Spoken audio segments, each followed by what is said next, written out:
चलिए, काफ़ी लंबे समय के बाद आप लोग के सामने मैं फिर से रूबरू हुआ हूँ और ये वीडियो जो है हमारा इंडियन ज्योग्राफी पे है। पहला जब हम लोग देखेंगे कि इंडियन ज्योग्राफी के अंतर्गत हम लोग स्टार्टिंग टाइम से पढ़ेंगे कि कैसे भारत का स्थिति और विस्तार से शुरुआत करते हैं हम लोग। तो उससे पहले आप लोग को बेसिक चीज़ जैसे मैं बता दूं कि सबसे पहले जो पूरा वर्ल्ड है, वर्ल्ड मैप जो दिया हुआ है, ये भारत का भूगोल पढ़ाया जा रहा है। इसके बाद मैं आप लोग को वर्ल्ड ज्योग्राफी भी करा दूंगा। तो ये विश्व जो है, विश्व के अंतर्गत जो है 7 कॉन्टिनेंट्स है। आप लोग को सभी को पता है कि 7 महाद्वीप है। इसमें से सबसे बड़ा 1 नंबर जो आता है एशिया का है। इसके बाद 2 नंबर जो है वो अफ्रीका का है, 3 में उत्तरी अमेरिका है, 4 में दक्षिणी अमेरिका है, 5 में अंटार्कटिका है, 6 में यूरोप है और 7 में हमारा ऑस्ट्रेलिया है, जो खुद एक महाद्वीप होते हुए भी देश कहलाता है। तो 7 कॉन्टिनेंट इन द वर्ल्ड, यानी भारत वरन विश्व के जो है 7 महाद्वीप जो है, उनमें से अब हम लोग देखते हैं कि इसमें से अब पृथ्वी के दूसरा स्टेज में आते हैं हम लोग अक्षांश और देशांतर रेखाओं पर। ये हमारा एक वर्ल्ड का मैप हो गया, जिसमें यहाँ पे इस तरह से गया हुआ लगभग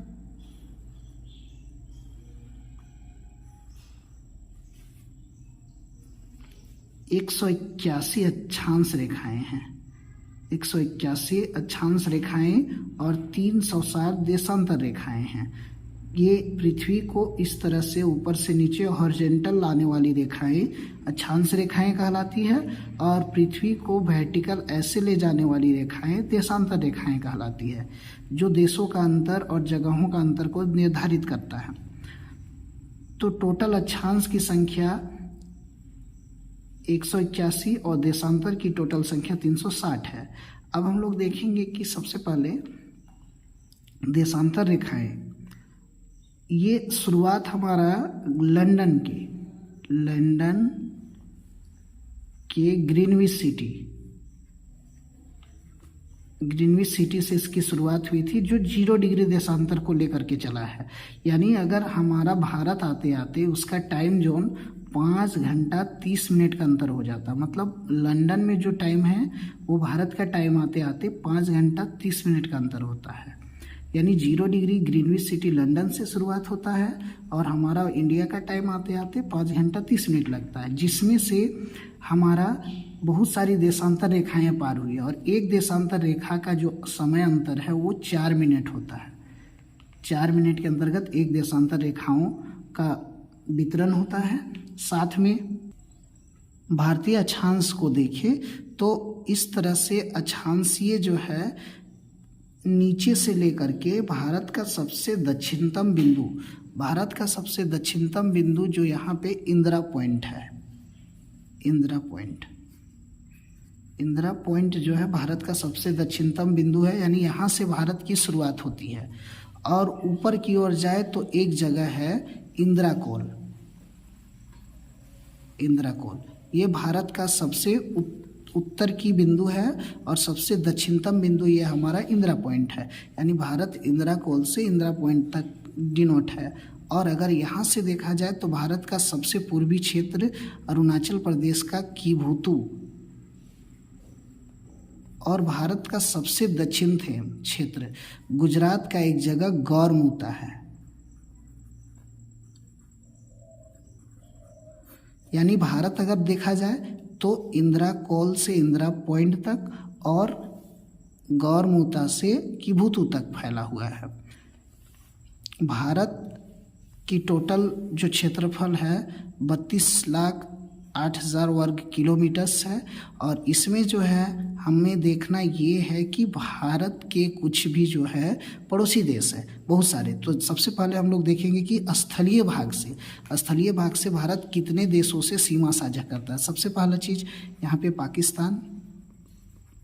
पाकिस्तान के बाद सेकेंड जोन में हमारा चाइना आता है, तीसरा में नेपाल हो गया, चौथा में भूटान हो गया और 5वां में बांग्लादेश, यहाँ पे म्यांमार और यहाँ पे अफगानिस्तान होता है।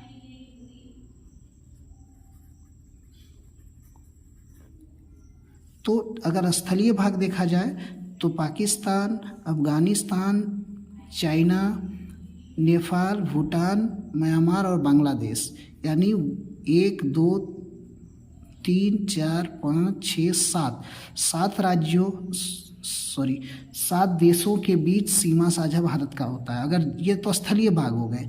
अगर जलीय के दृष्टि से देखेंगे तो हमारा एक हो गया श्रीलंका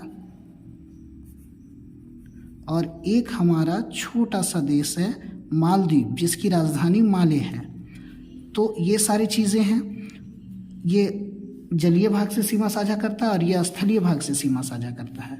अब हम लोग देखेंगे कि सबसे ज़्यादा जो है स्थलीय भाग से ये बांग्लादेश, जिसने 4046 किलोमीटर जो है पूरी तरह से इंडिया को घेरे हुए है, यानी इंडिया के बॉर्डर लगने वाला सबसे ज़्यादा बांग्लादेश है जो 4046 किलोमीटर है, और सबसे कम अफगानिस्तान है जो 106 किलोमीटर मात्र बाउंड्री लगती है भारत से। देशांतरीय विस्तार अगर देखा जाए तो अगर हमारा जो गौरमुता है, सबसे पश्चिम क्षेत्र और सबसे पूर्वी क्षेत्र किभुतु, दोनों का समय का अंतर अगर देखा जाए तो 2 घंटा हमारा समय मांगा जाता है। और ये अभी हमारे इंडिया में अगर टाइम जोन लाइन की बात करें तो हमारा इंडिया में मात्र एक ही टाइम जोन लाइन है जो भारत से होकर के गुजरा है, और भारत से होकर ये टाइम जोन लाइन जो है यही जो है समूचे भारत का समय को निर्धारित करता है। साथ में अभी अन्य देशों के पास, जैसे चाइना के पास 4 है, रसिया के पास 6 है, तो अलग अलग देशों ने अलग अलग टाइम जोन लाइन बना रखा है। तो हमारे ये 7 सिस्टर जो राज्य है, 7 सिस्टर, ये पूर्वी 7 राज्यों को 7 बहनें कहा जाता है। तो ये 7 सिस्टर राज्यों में भी अभी मांग चल रहा है कि संसद में ये बात उठी थी कि हमें भी एक अलग टाइम जोन लाइन चाहिए। क्यों? क्योंकि हमारे गुजरात और हमारा अरुणाचल प्रदेश का समय का जो अंतर है वो 2 घंटा है। जैसे कि हम लोग को पता है कि भारत की टोटल जो है 28 स्टेट्स यानी 28 राज्य और 8 केंद्र शासित प्रदेश है, यूनियन टेरिटोरीज। जैसे पहले की 9 जम्मू कश्मीर एक जो था, इसमें लेह और लद्दाख 2 केंद्र शासित लद्दाख की जो राजधानी है वो लेह है। तो हमारा जम्मू कश्मीर और लेह लद्दाख ये 2 केंद्र शासित प्रदेश में विभक्त हो गया। और इसके बाद हमारा दादर नगर हवेली और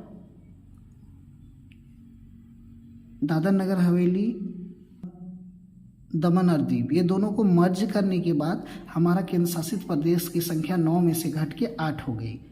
अब हमें देखना ये है कि भारत की खाड़ियों के बारे में। तो जैसे कि हमें पता है कि भारत में अभी तक हम लोग ये खाड़ी पढ़े हैं, बंगाल की खाड़ी, बे ऑफ बंगाल यानी बंगाल की खाड़ी, और सेकेंड में हमारा है अरबियन सी, जो भारत के जल का बहुत बड़ा एक स्रोत है, जो भारत को पूरी तरह से जल की ओर घेरे हुए हैं। और भारत को प्रायद्वीपीय देश कहा जाता है क्योंकि भारत के तीनों ओर जल से घिरा हुआ क्षेत्र है, इसलिए भारत के जितने भी दक्षिण क्षेत्र है वो प्रायद्वीपीय क्षेत्र कहे जाते हैं। साथ में जो है हमें यहाँ पे एक बंगाल की खाड़ी हो गया, सेकेंड में ये वाला भाग को हम लोग मन्नार की खाड़ी बोलते हैं, मन्नार की खाड़ी, और ये वाला हिस्सा को हम लोग बोलते हैं खंबात की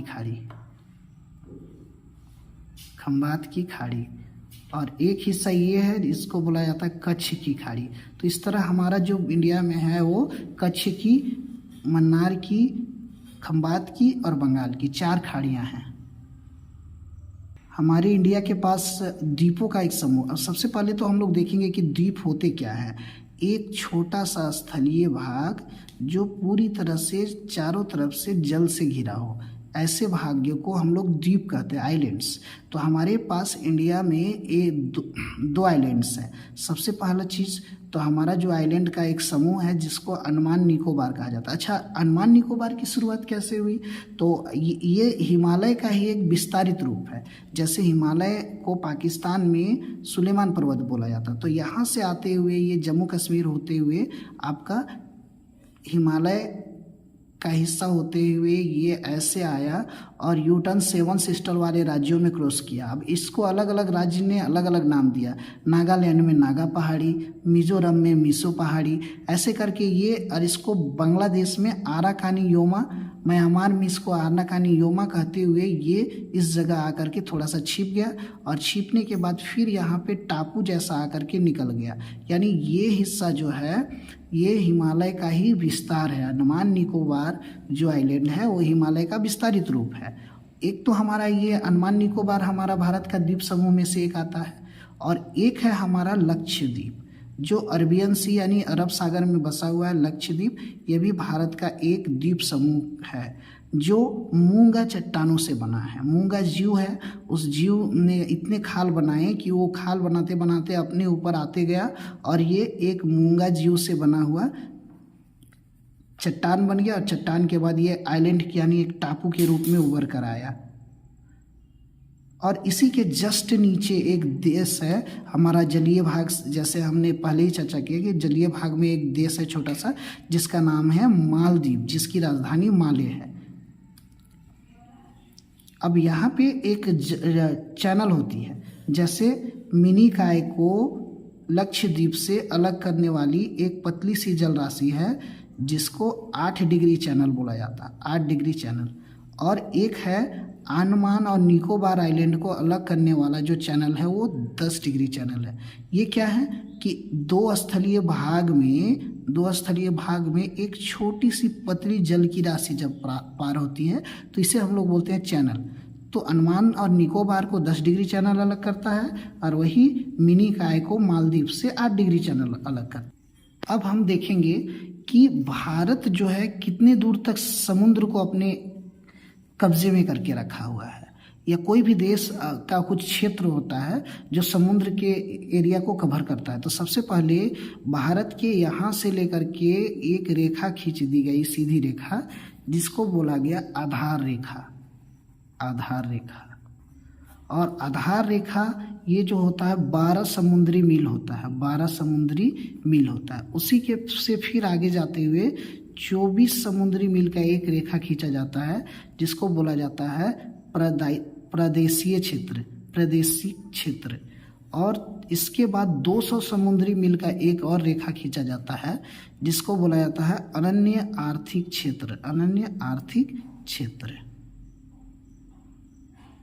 तो भारत जो है समुद्री भाग में 200 समुद्री मील तक को अपने एक्वायर करके रखा है। अगर मान लिया जाए कि अभी दुबई जैसे केस हुआ कि वहाँ पे स्थलीय भाग की कमी हो जाने के कारण समुद्र में आदमी घर बनाने लगा, तो उसी तरह अगर कभी जा करके भारत का स्थलीय भाग कम हो जाएगा तो भारत भी क्या करेगा, लोगों को समुद्र में ला करके बसाने लगेगा। तो इसके लिए भारत का एक क्षेत्र है। इसके बाद वाला जो क्षेत्र होता है वो अंतर्राष्ट्रीय समुद्री लाइन होता है, अंतर्राष्ट्रीय समुद्री इलाका जो है ना। अब इस पर हमारा कोई भी देश का जो है आवागमन हो सकता है शिपों का। तो इस तरह हमारा जो इंट्रो चैप्टर था